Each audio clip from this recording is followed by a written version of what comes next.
যাদের লাশ পড়িয়ে দিয়েছে, যাদের বৃদ্ধ লাশের উপর গুলি চালিয়েছে, তারা কি রক্ত দিয়েছে নির্বাচনের জন্য? আমি শুধু আপনাদের কাছে বলতে চাই, নির্বাচন আমরা অবশ্যই করব, নির্বাচন অবশ্যই লাগবে।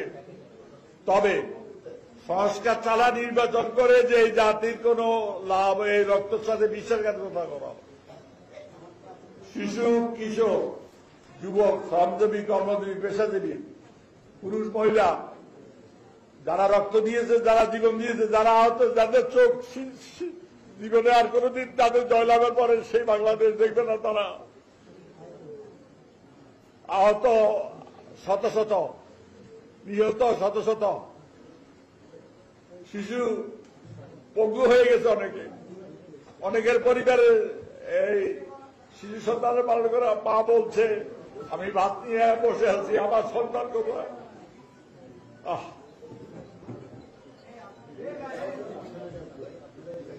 আপনারা বলেন, এদের ক্ষমা করা যাবে না? এদের ক্ষমা, যারা মানুষকে হত্যা করেছে, শিশুকে হত্যা করেছে, এদের ক্ষমা করা যাবে না। এদের বিচার করতে হবে এদের মাটিতে। তারা আমরা বেঈমান, বিশ্বাসঘাতক হয়ে যাব, রক্তের সাথে বেঈমানি করব। এদের ক্ষমা, এরা নরাধম, এরা মানুষ নয়, এদের ক্ষমা করা যায় না। আমার বক্তব্য বড় না, আজকে পরিষ্কার বলতেছি, এই নিয়ে বিতরণ করার সুযোগ নেই। নির্বাচন আমরা অবশ্যই করব, তবে যারা রক্ত দিয়ে, জীবন দিয়ে, প্রাণ দিয়ে, পঙ্গু হয়ে আমাদেরকে মুক্ত করেছে স্বৈর শাসনের হাত থেকে, ফ্যাসিবাদ স্বৈরাচারের হাত থেকে,